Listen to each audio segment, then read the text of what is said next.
तो इस कहानी की शुरुआत 5 दोस्तों से होती है जो कॉर्सिया के खतरनाक पहाड़ पर चढ़ने का प्लान बना रहे थे। तभी फ्रेड ने पहाड़ का नक्शा दिखाते हुए बताया कि ऊपर जाकर वापस आने में उन्हें 3 घंटे का समय लगेगा, जिस पर सब लोग मान तो गए, मगर क्लोई जस्टिन नाम के लड़के के आने से खुश नहीं थी, क्योंकि पास्ट में उन दोनों का रिलेशन था, पर अब वो दोनों अलग हो चुके थे। इवन अभी क्लोई का नया बॉयफ्रेंड लुइस भी उनके साथ जा रहा था, जो खुद भी जस्टिन के आने से खुश नहीं था और उसे लग रहा था कि जस्टिन क्लोई के पीछे ही इस ट्रिप पर आने के लिए राजी हुआ होगा। पर अभी करीना ने क्लोई को समझाया कि जस्टिन उन्हें परेशान नहीं करेगा और वो सब फोटो खींचकर सारा सामान पैक करने के बाद कार से पहाड़ के पास जाने लगे, जहां रास्ते में करीना ने गाड़ी में गाने चला दिए, जिससे सफर का मजा दुगना हो गया था। लेकिन रास्ते में क्लोई जस्टिन को घूरे जा रही थी। खैर, अब इसके कुछ मिनट्स के बाद ही वो लोग पहाड़ के पास पहुंच गए, जहां फ्रेड ने सबसे पहले थोड़ा ऊपर चढ़ने के बाद सेफ्टी रोप्स को सेफ जगह पर लगाकर नीचे फेंका और बाकी सबको ऊपर बुलाने लगा। तब करीना तो ऊपर चढ़ने के लिए एक ही बार में मान गई, मगर क्लोई, लुइक और जस्टिन तीनों ही काफी ज्यादा डरे हुए थे और उन्हें डर था कि कहीं उनके साथ कोई अनहोनी ना हो जाए। पर लुइक को डरा हुआ देखकर जस्टिन ने सबसे पहले ऊपर जाने का फैसला किया, ताकि वो क्लोई के सामने लुइक को अपने से कम डिजर्विंग साबित कर सके, जिसमें वो कामयाब भी हो गया। लेकिन तब क्लोई ने लुइक को किस करते हुए दिलासा दिया कि वो उसकी मदद करेगी और बड़े आराम से वो लोग पहाड़ पर चढ़कर वापस भी आ जाएंगे। इतना बोलकर वो लुइक के साथ पहाड़ पर चढ़ने लगी, जहाँ रास्ते में करीना ने भी लुइक की मदद की, क्योंकि वो पहली बार पहाड़ चढ़ रहा था।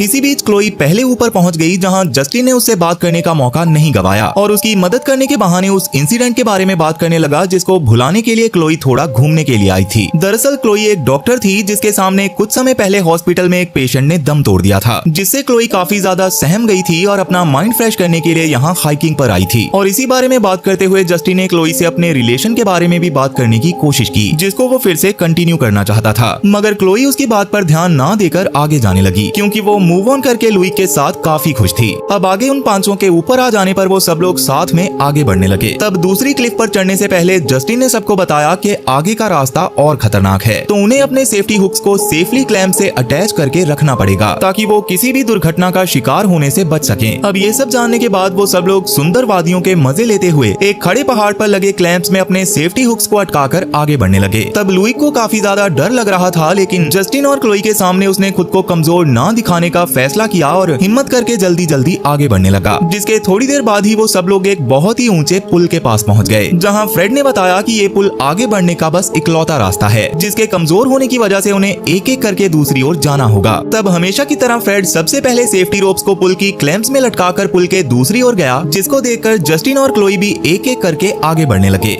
तब लुइक भी हिम्मत करके आगे बढ़ने लगा, पर उसको ऊंचाई से बहुत ज्यादा डर लग रहा था, इसलिए वो पुल पर थोड़ा आगे आकर रुक गया, जो देखकर क्लोई उसके पास आई और उसने उसको हिम्मत से काम लेकर आगे बढ़ने को कहा, जिसके बाद लुइक ने भी आगे बढ़ना शुरू कर दिया था। वहीं क्लोई जब पुल के आखिर में पहुंची तो जस्टिन ने हाथ देकर उसकी मदद करने की कोशिश की, लेकिन क्लोई उसकी मदद नहीं लेती। ये देखकर लुइक को थोड़ी और हिम्मत मिली और वो भी पुल के दूसरी ओर आ गया। लेकिन जब करीना पुल को क्रॉस कर रही थी, तभी अचानक से जस्टिन ने नोटिस किया कि पुल की क्लैंप्स कमजोर पड़ रही हैं, जिसके बारे में सबको पता चलने पर फ्रेड ने जानबूझकर करीना को नहीं बताया और उसको बस इतनी सलाह दी कि वो अपने सेफ्टी हुक्स को टाइट कर ले और धीरे धीरे आगे बढ़े। लेकिन क्लोई समझ नहीं पाई कि फ्रेड ने ऐसा इसीलिए किया था ताकि करीना को डर ना लगे, इसलिए उसने चिल्लाकर करीना को सच्चाई बता दी, जिससे पैनिक करके वो जल्दी जल्दी आगे बढ़ने लगी और इसी वजह से वो पुल टूट गया। मगर सेफ्टी हुक की वजह से करीना ब्रिज के केबल पर लटक गई, जिससे उसकी जान तो बच गई, मगर वजन ज्यादा होने की वजह से जल्दी ही वो केबल भी टूटने वाली थी, जो देखकर फ्रेड ने जैसे तैसे एक रस्सी को करीना की ओर फेंका और एकदम आखिरी समय पर सब करीना को दूसरी तरफ खींचने में कामयाब हो गए। अब क्योंकि करीना की जान जाते जाते बची थी, इसलिए वो तुरंत ही फ्रेड से लिपट गई। पर तभी लुइक फ्रेड पर गुस्सा करने लगा, क्योंकि उसके कहने पर ही वो लोग पुल के इस तरफ आए थे और पुल टूटने की वजह से उनके पास वापस जाने का और कोई रास्ता नहीं था। जिस पर फ्रेड ने सबको नक्शा देखकर आगे बढ़ने की सलाह दी, क्योंकि आगे से उन्हें नीचे जाने का कोई रास्ता मिल सकता था और वैसे भी वो लोग जंगल में रात नहीं बिता सकते थे। तब ना चाहते हुए भी सबको उसकी बात माननी पड़ी और उन्होंने एक दूसरी क्लिफ का सहारा लेकर आगे बढ़ना शुरू कर दिया। लेकिन आगे के शिकंजे टूटे होने की वजह से वो लोग आगे नहीं बढ़ पाए, जो देखकर फ्रेड और करीना ने ऊपर जाने का फैसला किया, क्योंकि ऊपर बिना सेफ्टी केबल्स के चढ़ना था और ऊपर जाकर वो लोग बाकियों के लिए रस्सी फेंकने वाले थे। मगर उनके वहां से जाने के बाद डरे हुए लुइक ने रोना चालू कर दिया और इस बार वो क्लोई के समझाने पर भी शांत नहीं हो रहा था, जिससे पैर फिसलने की वजह से वो उसी क्लिफ पर लटक गया था। तब जस्टिन ने उसकी मदद करने की कोशिश की, पर सेफ्टी केबल्स जुड़े होने की वजह से जब लुइक ने डर के मारे हिलना बंद नहीं किया तो जस्टिन भी नीचे जा लटका, जिससे लुइक और भी ज्यादा डर गया था। पर जस्टिन ने उसको शांत करवाने की कोशिश की, क्योंकि अगर वो हिलना बंद नहीं करता तो वो दोनों ही नीचे गिरकर मारे जाते। वहीं अब तक करीना और फ्रेड भी ऊपर पहुंच गए थे, जहां थोड़ा आगे बढ़ने के बाद फ्रेड खुद भी काफी पैनिक करने लगा था, क्योंकि असल में वो पहले से ही जानता था कि ये जगह सच में काफी ज्यादा खतरनाक है, पर उसने इस बारे में किसी को नहीं बताया था। उसने सोचा था कि सब अच्छा होगा, पर अभी चीजें उसके प्लान के हिसाब से बिल्कुल नहीं चल रही थी, जिसकी वजह से सबकी जान खतरे में थी। पर ये सब जानकर करीना हैरान रह गई, क्योंकि वो सब फ्रेड के भरोसे ही इस पहाड़ पर आए थे। इसलिए उसने भी गुस्से में फ्रेड को काफी बुरा भला बोलना शुरू कर दिया, क्योंकि फ्रेड की वजह से ही वो लोग वहाँ फंस चुके थे और अभी जस्टिन और लुइक की जान सबसे ज्यादा खतरे में थी। लेकिन इसी बहस के दौरान फ्रेड जब थोड़ा सा पीछे हुआ तो अचानक उसका पैर एक बियर ट्रैप में फंस गया, जिससे उसके पैर की हड्डी टूटने से उसे बहुत ज्यादा दर्द होने लगा और लाख कोशिश करने के बाद भी करीना उसको फ्री नहीं करवा पा रही थी। इसलिए फ्रेड ने करीना को रस्सी ले जाकर बाकी सबको ऊपर खींचने को कहा, क्योंकि वो अकेले फ्रेड को नहीं छुड़वा सकती थी। वैसे तो करीना उसको ऐसे अकेले छोड़कर जाना नहीं चाहती थी, पर फ्रेड के इतना जिद करने पर उसको ऐसा करना पड़ा। वो घबराते हुए क्लिफ के किनारे पर पहुंची, जहाँ से उसने रस्सी फेंककर काफी मुश्किलों का सामना करते हुए जस्टिन, लुइक और क्लोई को ऊपर खींच ही लिया। वहीं फ्रेड अभी भी बियर ट्रैप में फंसा हुआ दर्द से तड़प रहा था कि तभी उसको आसपास किसी की आवाजें आने लगी, जिन्हें सुनकर उसे लगा कि आसपास करीना और बाकी लोग होंगे। मगर तभी वहां पर आकर किसी ने बियर ट्रैप की जंजीर को पकड़ा और फ्रेड को घसीटकर अपने साथ ले जाने लगा। और इसके थोड़ी देर बाद जब करीना बाकी सबके साथ वहां आई तो फ्रेड के वहां ना मिलने पर वो लोग परेशान होकर उसे ढूंढने लगे, क्योंकि उसको अच्छे से याद था कि फ्रेड को उसने वहीं छोड़ा था। लेकिन बहुत कोशिश करने के बाद भी उन्हें फ्रेड वहां पर नहीं मिला, जिससे वो सब लोग बहुत ज्यादा परेशान हो गए थे और किसी को भी समझ नहीं आ रहा था कि अब उन्हें क्या करना चाहिए। तब लुइक तो और भी ज्यादा डरने लगा। उसने कहा कि उन्हें फ्रेड का इंतजार करने की बजाय आगे बढ़ते रहना चाहिए, जिस पर करीना ने साफ मना कर दिया, जिससे लुइक को और भी ज्यादा गुस्सा आ गया और वो खुद को और क्लोई को कोसने लगा कि आखिर वो इस ट्रिप पर मरने के लिए आए ही क्यों थे। जिस पर जस्टिन को भी गुस्सा आ गया और जब उसने लुइक को चुप करवाने की कोशिश की तो लुइक उसके साथ हाथापाई करने लगा, जिसको देखकर क्लोई उनको शांत करवाने की कोशिश कर ही रही थी कि थोड़ा सा धक्का लगने की वजह से वो पास में मौजूद एक गड्ढे में गिर गई, जो देखकर वो तीनों काफी ज्यादा डर गए थे। उन्होंने क्लोई को आवाज लगाने की कोशिश भी की, पर क्लोई की ओर से कोई जवाब नहीं आया, जिससे वो तीनों और भी ज्यादा घबराने लगे। तब करीना रस्सी के सहारे गड्ढे के अंदर गई, जो कि सच में काफी ज्यादा गहरा था, और उस गड्ढे की गहराई में पहुंचने के बाद करीना की आंखें फटी की फटी रह गई, क्योंकि उस गड्ढे के अंदर किसी ने काफी बड़े बड़े लोहे के भाले लगाए हुए थे, जिनमें से एक करीना की आंख में लगते लगते बचा था। ये सब देखकर करीना को ये तो समझ आ गया था कि असल में इस पूरे जंगल में किसी ने तरह तरह के जाल बिछाए हुए हैं और यहाँ वो लोग बिल्कुल भी सुरक्षित नहीं हैं। खैर अब करीना ने क्लोई को भी ढूंढ लिया था, जिसके हाथ में एक भाला घुसा होने की वजह से वो दर्द के मारे रो रही थी। तब जैसे तैसे करीना ने उसके हाथ को फ्री करवाया और ऊपर जाकर खून को रोकने के लिए घाव पर कपड़ा बांधने लगी, जिसके दौरान क्लोई दर्द के मारे काफी ज्यादा चिल्ला रही थी। पर जैसे तैसे उसको शांत करवाने के बाद वो सब सोचने लगे कि वहाँ पर ये सारे जाल किसने और क्यों लगाए होंगे, और कहीं न कहीं उन्हें लग रहा था कि जिसने भी वो जाल बिछाए हैं, फ्रेड के गायब होने के पीछे भी उनका ही हाथ होगा। इस बात ने उनको और भी ज्यादा डरा दिया था, लेकिन कोई और रास्ता ना होने की वजह से वो रात तक फ्रेड को जंगल में ही ढूंढते रहे। तभी रात में वहाँ पर बारिश होने लगी, जिससे करीना फ्रेड के लिए परेशान होकर जोर जोर से रोने लगी, जो देखकर क्लोई ने उसे शांत करवाते हुए समझाया कि उन्हें किसी भी हाल में हार नहीं माननी है। लेकिन काफी ज्यादा परेशान होने की वजह से करीना अकेले ही जल्दी से आगे बढ़ने लगी। पर तभी उसकी चेस्ट में काफी जोर से दर्द हुआ और उसने देखा कि किसी ने उस पर रस्सी से बंधा हुआ एरो फेंका था। उतने में ही वहाँ पर क्लोई भी आ गई, पर जब उसने करीना को घायल हालत में देखा तो उसके दिमाग ने काम करना बंद कर दिया और उसके मदद करने से पहले ही कोई करीना को जंगल के अंधेरे में घसीटता हुआ अपने साथ ले गया।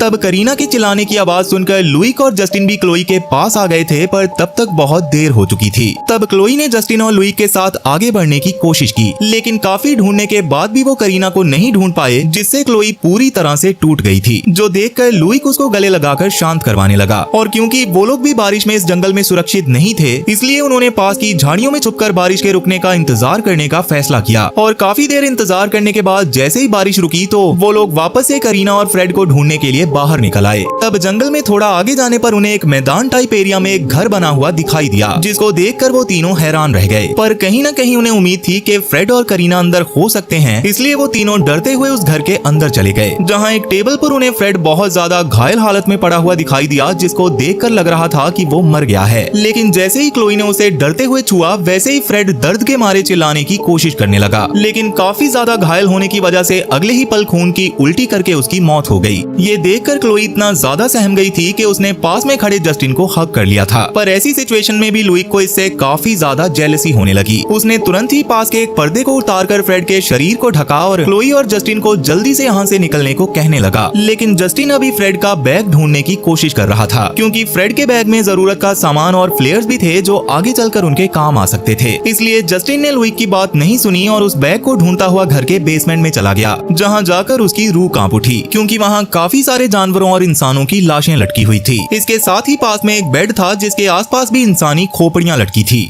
तब उस जगह को और भी ज्यादा ध्यान से देखने पर जस्टिन को दीवार पर एंटोन नाम लिखा हुआ दिखाई दिया, जो उसी आदमी का नाम था जिसने सबकी ऐसी हालत की थी। ये सब देखकर जस्टिन समझ गया था कि वो लोग इंसानों का मांस खाने वाले आदमखोरों के घर में आ गए हैं और उन्हें जल्दी से जल्दी वहाँ से निकलना पड़ेगा। इसलिए जस्टिन ने किसी और चीज पर ध्यान नहीं दिया और फ्रेड के बैग को ढूंढकर उसे ऊपर ले जाने लगा, जहाँ गेट के पास उसको लुइक दिखाई दिया, जिसने जस्टिन से वो बैग छीनकर उसे लात मारकर बेसमेंट में लॉक कर दिया, क्योंकि वो जस्टिन की वजह से काफी ज्यादा जेलस हो रहा था और वो नहीं चाहता था कि क्लोई उसको छोड़कर वापस से जस्टिन के पास चली जाए। अब इसके बाद वो भागता हुआ क्लोई के पास गया और उसे जल्दी से वहाँ से चलने को कहने लगा। क्लोई ने उससे जस्टिन के बारे में पूछने की कोशिश भी की, पर लुइक ने उसे कोई जवाब नहीं दिया, जिससे क्लोई और भी ज्यादा डर गई और चुपचाप लुइक की बात मानकर बाहर जाने लगी। मगर तभी वहाँ पर एंटोन करीना की बॉडी लेकर पहुँच गया, जिसने एक हाथ मारकर क्लोई को बेहोश कर दिया और करीना की बॉडी को नीचे फेंकने के बाद वो लुइक के ऊपर भी हमला करने लगा। तब लुइक ने उससे लड़ने की कोशिश तो की, मगर एंटोन इतना ज्यादा ताकतवर था कि उसने लुइक को ओवरपावर करके उसके सर को दीवार पर दे मारा और उसको जान से मारने की कोशिश करने लगा। पर तब तक लुइक को होश आ गया था, जिसने ये सब देखकर लुइक को जैसे तैसे बचाया और एंटोन से लड़ाई करने की कोशिश करने लगी। पर एंटोन ने उसके हाथों को पकड़ लिया, जिनको वो तोड़ने की कोशिश कर रहा था। तब क्लोई ने लुइक से मदद मांगी, पर एंटोन से लुइक इतना ज्यादा डर गया था कि उसने क्लोई की मदद नहीं की और एक फ्लेयर को जलाकर घर से बाहर भाग गया। जिसके बाद एंटोन ने क्लोई के सर पर अपना सर मारकर उसको बेहोश कर दिया और क्लोई की जब आंख खुली तो वो जस्टिन के साथ नीचे बेसमेंट में पड़ी हुई थी। अब वो दोनों अपने आप को फ्री करवाने की कोशिश कर ही रहे थे कि तभी उन्हें ऊपर से एंटोन की आवाज आने लगी, जो अपने चाकू की धार को तेज करके फ्रेड की बॉडी को काट रहा था। जिसके बाद वो करीना की बॉडी को भी एक काले कपड़े में ढककर ले गया। तब क्लोई और जस्टिन समझ गए थे कि इस सब के बाद एंटोन उन दोनों को भी जान से मार देगा, इसलिए वो दोनों जल्दी जल्दी छूटने की कोशिश करने लगे। लेकिन उससे पहले ही एंटोन बेसमेंट में आकर जस्टिन को मारने लगा और जब क्लोई ने एंटोन को रोकने की कोशिश की तो वो गुस्से में पहले क्लोई को ही जान से मारने के लिए किचन में ले गया, जहाँ उसने क्लोई को एक रस्सी से लटका दिया था और धीरे धीरे उसके पास आ रहा था। तब क्लोई के चिल्लाने की आवाज सुनकर जैसे तैसे जस्टिन ने खुद को छुड़वाया, पर बेसमेंट का दरवाजा अब भी बंद था और अपनी पूरी ताकत लगाने के बाद भी जस्टिन उसको खोल नहीं पा रहा था। इसलिए उसको लगने लगा कि अब शायद क्लोई मारी जाएगी। मगर तभी ऊपर लुइक वापस आ गया, जिसने एक पत्थर को सीधा एंटोन के सर पर दे मारा, जिससे एंटोन को इतना ज्यादा गुस्सा आ गया कि वो क्लोई और जस्टिन को छोड़कर क्रॉसबो उठाते हुए लुइक को जान से मारने के लिए उसके पीछे भागने लगा। तब लुइक अपनी जान बचाने के लिए घर से बाहर निकलकर जंगल की ओर चला गया, पर अभी भी एंटोन लगातार उसका पीछा कर रहा था। वहीं मौका मिलने की वजह से क्लोई ने भी जैसे तैसे करके खुद को छुड़वा लिया और तब तक जस्टिन भी ऊपर आ गया था, जिसने क्लोई को जैसे तैसे संभालने के बाद एक खंजर अपने पास रखने को कहा और वो लोग घर से बाहर आ गए। पर क्लोई लुइक की मदद करना चाहती थी, जो जानकर जस्टिन को अच्छा नहीं लगा, क्योंकि लुइक उन्हें घर में फंसाकर वहाँ से भाग गया था। लेकिन क्लोई उसको बचाना चाहती थी, इसलिए जस्टिन भी इस पर मान गया। तब क्लोई ने करीना की बॉडी को आखिरी बार गले लगाकर गुड बाय कहा और जस्टिन के साथ लुइक को ढूंढने के लिए जंगल में चली गई। वहीं लुइक अभी भी लगातार एंटोन से बचकर भागने की कोशिश कर रहा था और एंटोन भी उसके पीछे भागते हुए लगातार उसको शूट करने की कोशिश कर रहा था, जिसके दौरान लुइक काफी बार बच जाता है, पर एक समय पर एंटोन ने उसके पैर पर शूट कर ही दिया। लेकिन इसके बाद भी लुइक ने भागना नहीं छोड़ा और भागते हुए पहाड़ के किनारे पर जा पहुंचा, जहां पर एक जिप लाइन मौजूद थी जो सीधा पहाड़ से नीचे जा रही थी। लेकिन उतने में ही एंटोन खुद भी वहां पर आ गया, जिससे लड़ने के अलावा कोई और रास्ता न होने की वजह से लुइक ने उस पर एक के बाद एक हमला करना शुरू कर दिया। तब एंटोन ने भी लुइक के पैर के घाव पर हमला किया, जिससे लुइक को बहुत ज्यादा दर्द हुआ, मगर उसने तुरंत ही उस तीर के हिस्से को उठाकर एंटोन पर ही वार करना शुरू कर दिया, जिससे एंटोन को और ज्यादा गुस्सा आ गया और वो लुइक को काटने की कोशिश करने लगा। तब लुइक ने पास में पड़े पत्थर को उठाकर एंटोन के सर पर मार दिया और इसी तरह से उनकी लड़ाई चलती जा रही थी।